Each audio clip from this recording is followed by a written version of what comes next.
What is the best PC racing game? So many elements contribute. They're not just about graphical fidelity and hair-raising sound design, though both certainly help.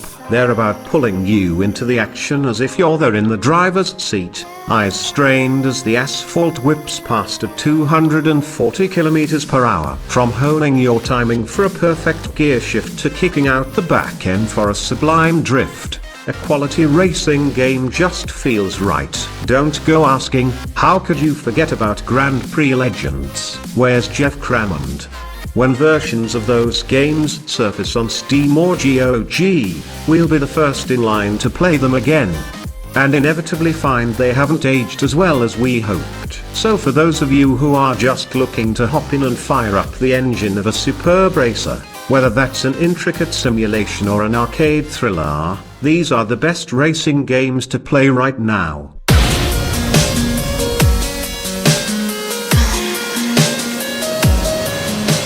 Codemasters' Dirt Rally has surpassed its predecessor, Dirt 3, and is arguably the best game Codemasters have made in years. With a far more authentic handling model, Dirt Rally does away with many of the arcadey touches that continue to persist in the core series. That also makes it a proper rally game, in a way gamers haven't seen in a long while. It's not just that these races happen to be set on dirt tracks with loads and loads of sideways slidey driving, but that you're actually taking part in the kind of endurance racing that rallying is all about. You'll have to take care of your car through every race stage, which introduces an element of strategy and resource management that's all too rare in sim racing. Now that it's been out a while, Dirt Rally has also accrued a dedicated and meticulous modding community who regularly put out tweaks and fixes that massively improve the core game, especially for rally aficionados. Everything from gorgeously rendered car skins to the most subtle of weather and lighting changes are available to elevate the core game just that little bit higher.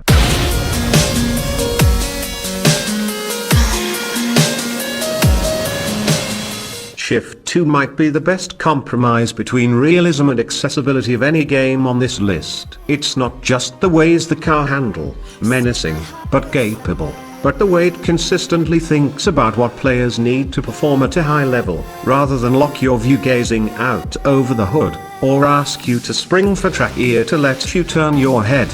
Shift 2 has a dynamic view that subtly changes based on context. Coming up on a gentle right-hand corner, your view shifts a bit as your driver avatar looks right into the apex. For a sharper corner, your view swings a bit more so you have a sense of what you're driving into.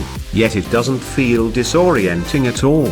It just feels natural. The thoughtfulness even extends to depth of field. This is a wildly overused visual effect, but Shift 2 uses it to highlight where your attention should be. When someone is coming up fast on your tail, objects farther away get a bit fuzzier while your mirrors sharpen to razor clarity. As you move around in dense traffic, your cockpit gets indistinct while the cars around you come into focus. It sounds gimmicky, but it all feels as natural as driving a car in real life. Shift 2 is really dedicated to communicating the fun and accomplishment of performance driving, and it succeeds admirably.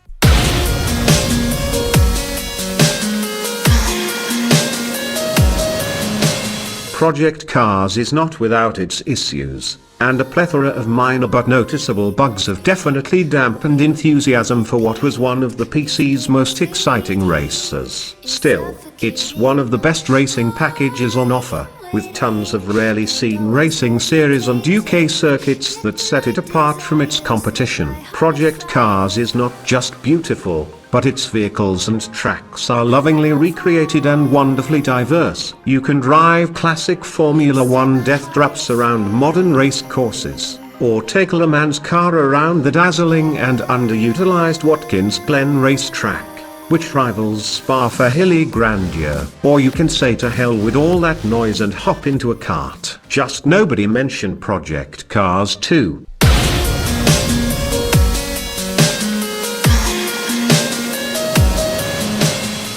Any genre veteran will tell you that good track design is an essential part of any quality racing title. While in most games a hairpin bend, G-force-laden camber or high-speed straight might suffice. For TrackMania 2, Canyon track design takes on a terrifying, Hot Wheels-inspired new meaning. Sweeping barrel rolls, nigh impossible jumps and floating platforms that give two fingers to physics are what set the TrackMania series apart from other arcade racers. The real heart of TrackMania 2 can be found online, where the ingenious, convoluted creations of others take center stage. The competition is fierce and frantic. A race can quickly devolve into a hilarious highlight reel of missed jumps and unforeseen corners. The racing mechanics make for an ideal pick-up-and-play title that you can lose hours to without noticing. That's largely because of how easy the cars are to drive. And yet, once you hit their, often ludicrous, tracks, it's anyone's bet who'll take first place.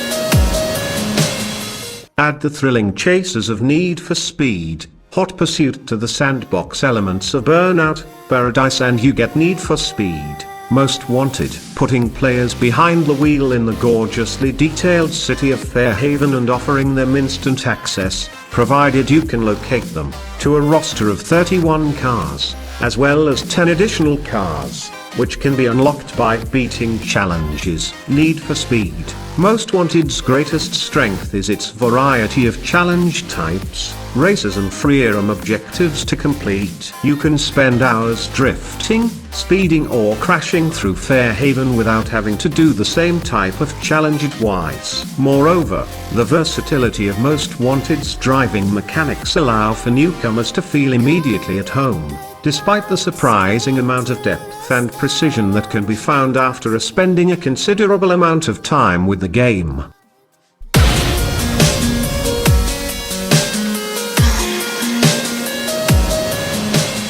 Every arcade racer should be as cool as this game. If Steve McQueen were digitized and turned into a video game, he would be Driver, San Francisco. While Driver, SF features cars and influences from a variety of eras, it approaches everything with a 70s style. It loves American muscle, roaring engines, squealing tires, and the impossibly steep hills and twisting roads of San Francisco. It may have the single greatest soundtrack of any racing game, and some of the best event variety. It also has one of the most novel conceits in the genre. Rather than be bound to one vehicle, you can freely swap your car for any other on the road with a push of a button. So in many races, the car you finish in might not be the one you started with, and in car chases, you'll quickly learn to teleport through traffic to engineer a variety of automotive catastrophes just to screw with opponents. It's bizarre,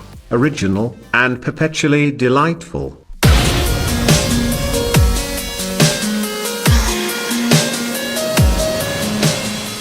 Purists may raise their eyebrows at the inclusion of Codemaster's Formula 1 series in the simulation group, but Formula 1 2013 is definitely more demanding than the games previously listed. Even a slightly tamed rendition of an Formula 1 car still has more torque and oversteer than most of what you'll find above, and it demands expert knowledge to guide these around Formula 1's tracks at competitive speeds. As a whole, the Formula 1 series suffers from a lack of innovation and ambition, but as an individual value, Formula 1 2013 is excellent. It synthesizes all the lessons of the previous games, then adds some great touches like more granular assist settings. Plus, its terrific support for track ear and force feedback steering wheels ensure that serious sim racers will have no trouble imagining themselves in the cockpit.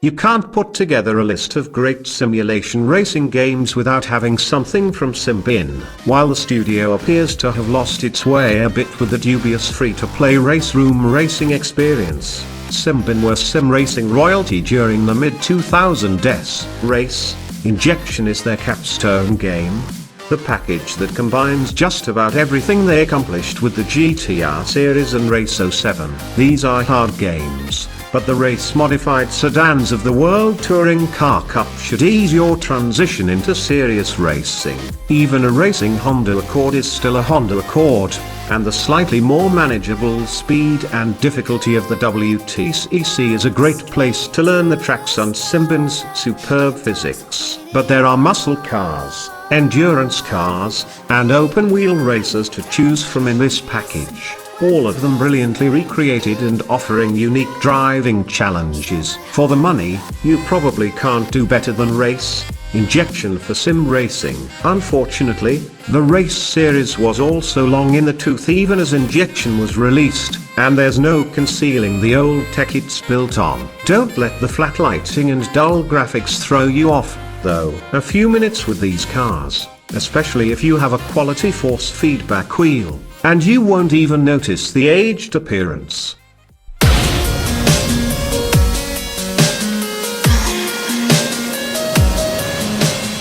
Less a great racing game and more a great handling model with a game built up around it, Assetto Corsa feels like driving a real car around a real track, to the point of being uncanny at times. The presentation is kind of crude outside the races themselves, but on the track it's exactly what it needs to be.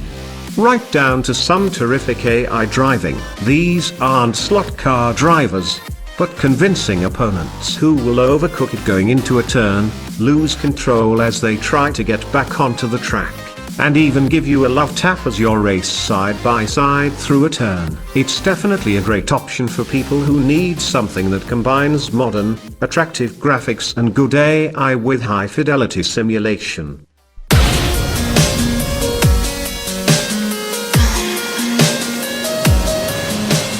iRacing blurs the line between play and work. Its cars and tracks are recreated with a fanatical attention to detail, and its league racing rules are about as serious as you'll find in any racing club or at any track event in the world. This is a racing game for people who want the real thing and are willing to spend hours training for it. It is perhaps the pinnacle of Papyrus legend David Kemmer's career. For those of us who cut our teeth on the IndyCar and Grand Prix Legends game, that name alone is recommendation enough. iRacing is not cheap, though at $50 a year, it's a better value than many an MMO. Nor is its emphasis on graphics, but its rewards are aimed at a specific and demanding group of players. When you've outgrown the Codemasters games and even stuff like Race Injection is wearing a little thin, this is where you go. Thank you for watching this video and I hope you liked it. If you did, please hit the like button and subscribe to Top Mojo. See you in my next video.